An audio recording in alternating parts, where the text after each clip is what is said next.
Hello everybody, welcome to the Unruly Chef channel. Today I'm going to be interviewing Camari Mick, former executive chef at the Musket Room in Rafts and currently chef and co-founder of La Tuliere Eben. So stay tuned as we jump straight into this interview.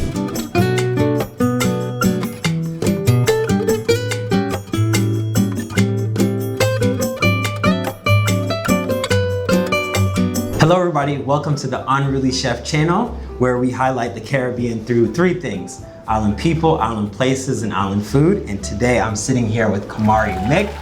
And just to start off, before we jump into this interview, guys, I want to give you a quick background of who this person is. So just starting off, she was in the Forbes 30 Under 30 Food and Wine Best New Chef, named one of the 10 rising power players in American fine dining. She's also 4 times James Beard Award semifinalist for Outstanding Pastry Chef. And I feel like we're gonna win it eventually. Eventually. I see it coming. Right now I'm always the bridesmaid. Right. So I was like It's coming, absolutely. And referred to as the New York Dessert Doyenne. We're gonna come back to that because I have no idea what that means, right? You've had pastry experience in some of New York's finest kitchens. So Tack Room, Lee Bernardina? Le Bernardin. Okay, clearly I can't even get that right. And then the DB Bistro Modern? Yeah. Okay, awesome, got that. Featured in Eater, Food and Wine, Bon Appetit, Essence, and CBS Mornings, profiled on ABC Localish. And then, so am I missing anything, Camari? I don't know anymore. Yeah. So it's too much to even keep a count at this time. Yeah. Okay. Well, can we jump straight into it? Absolutely. So first, starting off, what does the New York Dessert Doyenne mean for those of us who don't even know what that is? I feel like it's so fancy. When Michelin named me that or dubbed me that, I actually had to Google it myself. So a doyenne is a woman who is talented and has a certain set of skills, and so a dessert doyenne is. Excuse me. So not everybody gets that accolade. Is that just like how do you get it? Like, so Michelin comes out and says, no, I'm gonna deem this person. I think it was just like one of those articles, and it was in the head notes of the article, and that was just, that was what the author had named me at that point. Okay. Big deal. Let's start all the way from the beginning, right? So you were baking at 8. You had your first easy bake oven at 7. Yes. So your first KitchenAid at 12. Yes. And then even applied for pastry school at that time. Yeah.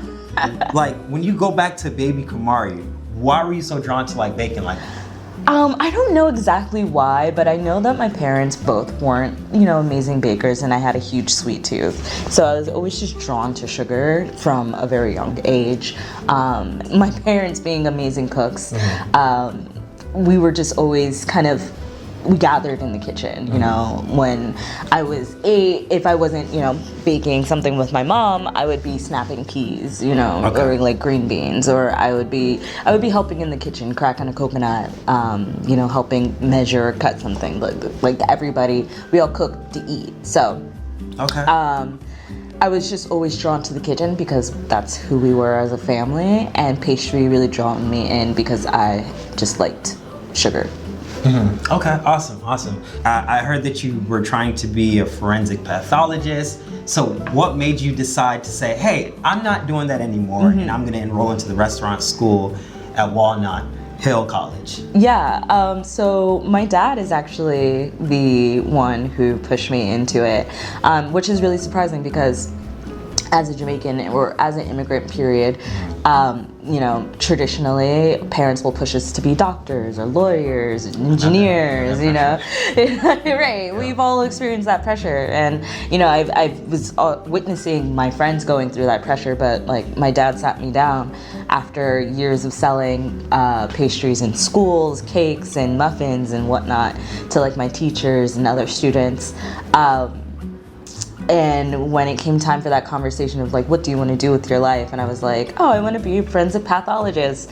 And my dad, in so many words, said, we love you, you're smart, but you're not that smart.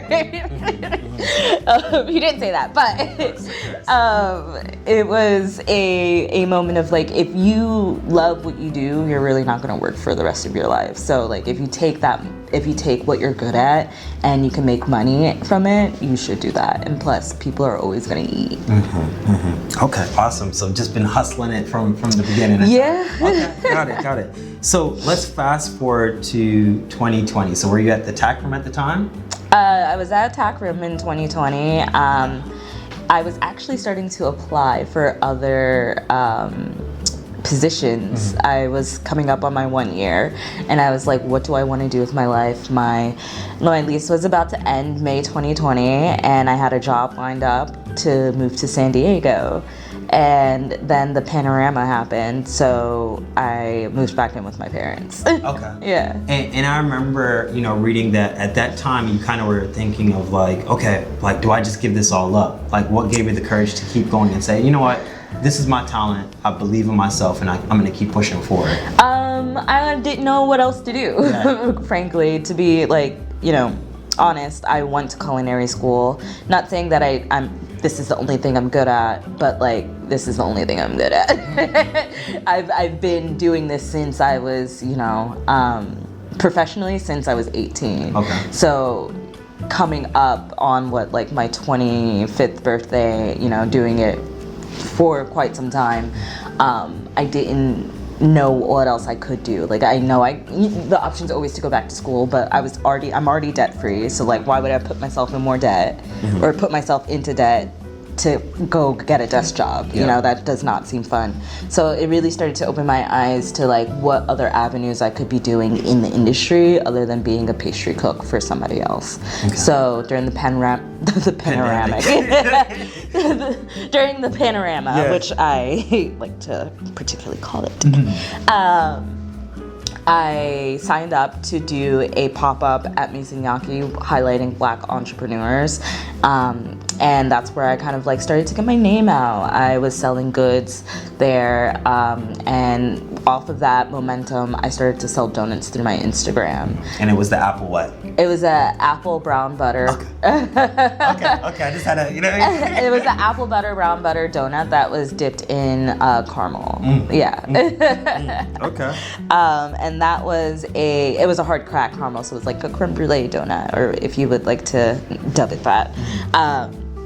So people would buy those, I would bike deliver them, and one day Nicole Vitagliano, the sister of Jennifer, the owner of Musket Room, DM'd me. I delivered the donuts, and like they fell in love with them. They reached back out to me, asked me to come in for an interview, came in, and they offered me the job on the spot. So and that's been up ever since. Yeah. I got you.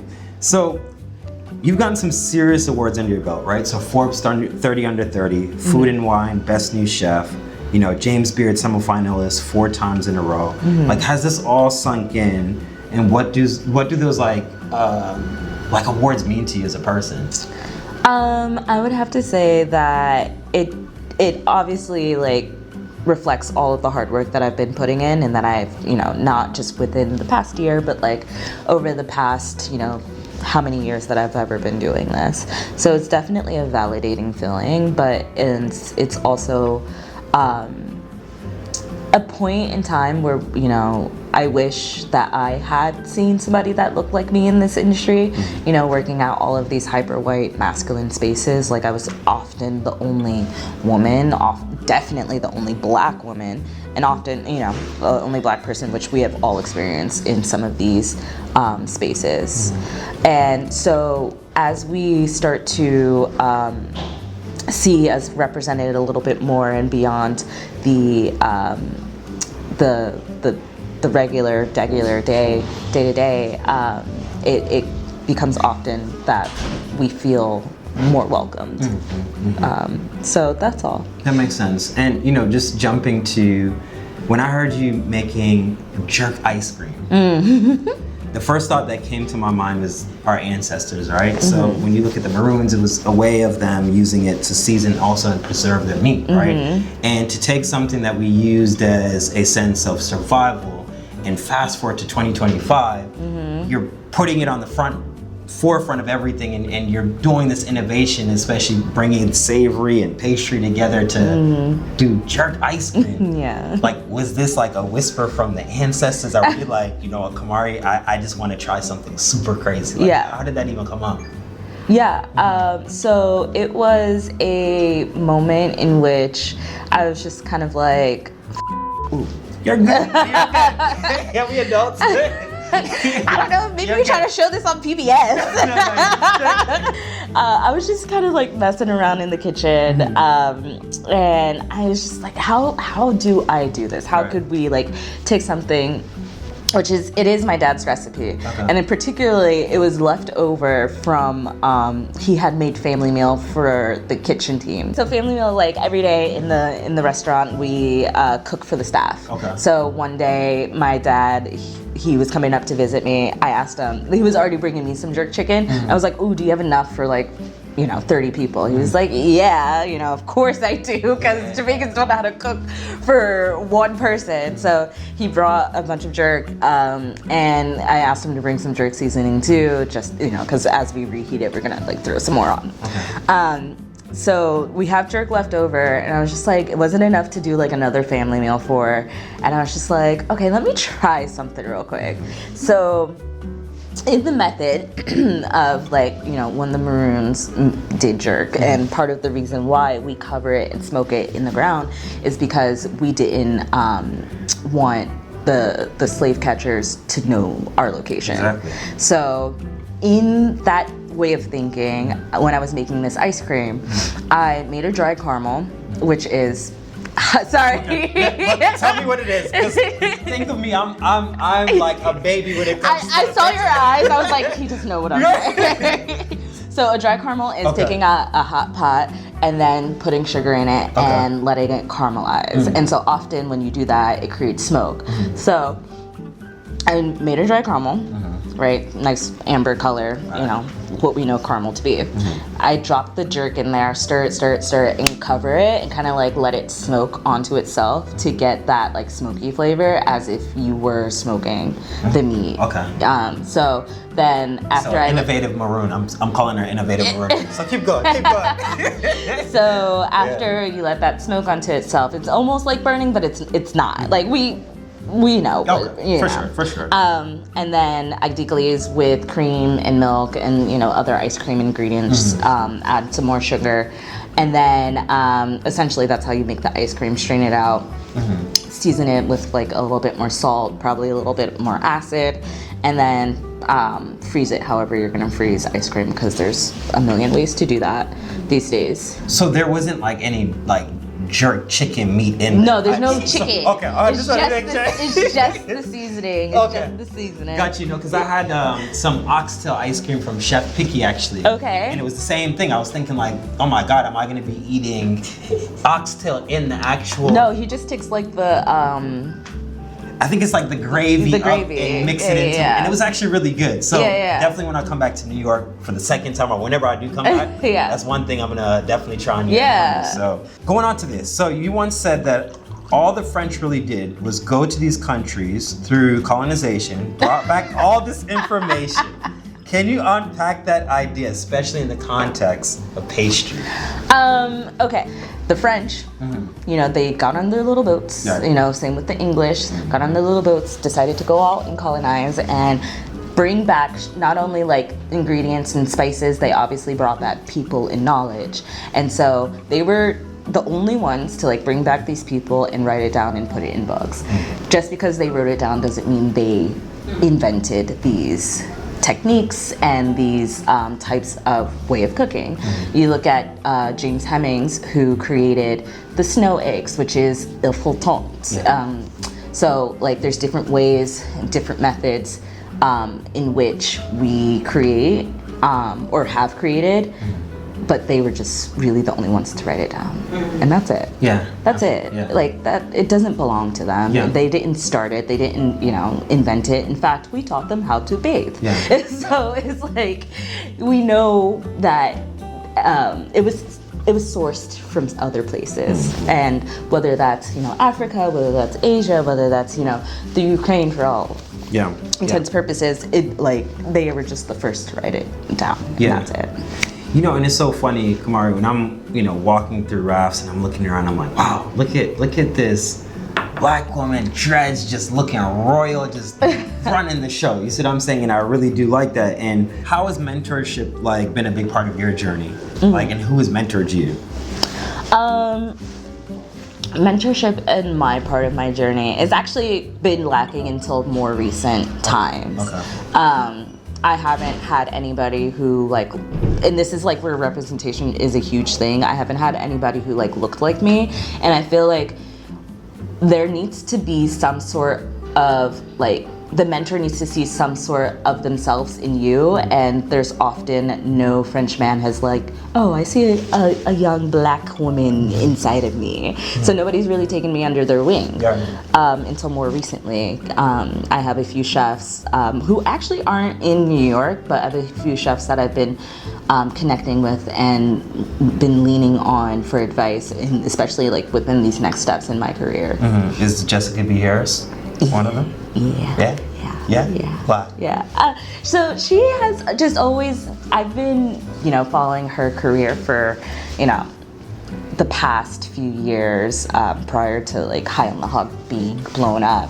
And it's just been part of my own self-discovery. So being able to kind of like hit her up and be like, what do you think about this? What do you think about that? Or just even her like extending an invite to like come over and just like being each other's company, and like, it's been really nice. She's quite the knowledgeable woman. Got you. Wow. In these spaces that you're in, it's like, it's Michelin star restaurants. We're not talking about the Jamaican shop on the corner where everybody can relate. You're in a space where, as you said yourself, people don't look like you. And how do you show up as your most authentic self while also bringing your heritage into these spaces that you're at? It took a while to do so. And honestly, that came with having a seat at the table. So being able to decide what goes on the menu is what it makes me authentically me. I try not to water things down. So like that jerk seasoning, I didn't take any Scotch bonnet out. Like straight raw. No chaser, straight. It's ice cream. It'll cool eventually. Okay. Yeah, absolutely. You'll be okay, Karen. You'll be fine. No, we don't often get Karen. Yeah. But it's being able to have that power and be like, no. Like there's definitely been times where I'm like, this doesn't feel right, like this doesn't really speak to me. So having that power and that say so definitely goes hand in hand, and that's why, once again, representation is that makes sense. Important. That makes sense. And then you brought up James Hemings, the creator of the Snow Egg. What kind of legacy do you hope to leave behind? And I know it's gonna be bigger than James Hemings if I did. No, I don't think so. Hey, listen, I think so. No, I don't think so. I mean, he did so much legwork without any accolades. And he is like one of the founding fathers of American cuisine in my eyes.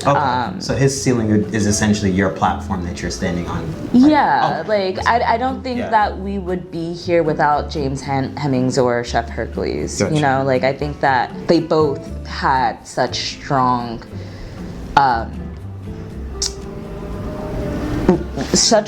personalities in history, or I don't know about their personalities, but they had such strong presence in history during slavery, where we did not have names. We had maybe, a stripped name. So to be written about in that time where we were only regarded as property is, I don't know, it's quite exceptional in my eyes. So if I had half of the legacy that he has, I think I would be happy with that. Okay. Well, what legacy do you want to leave behind though? I just want to be, known for like cooking good food with good people, and like being able to continue to set the stage for the generation behind us. Because once again, like, I'm just finding my mentors later in life. I just want to be able to be able to let that legacy continue, or not necessarily legacy, but tradition continue of opening the doors for the next generation of chefs. Absolutely. And then this is the last question. It's a big question. Big question. Are you sure you're ready? Yeah, get ready, Camari. This is a big question. I'm listening. You ready? What's next? I'm working on a book and a few other things in the works. Where's Spot?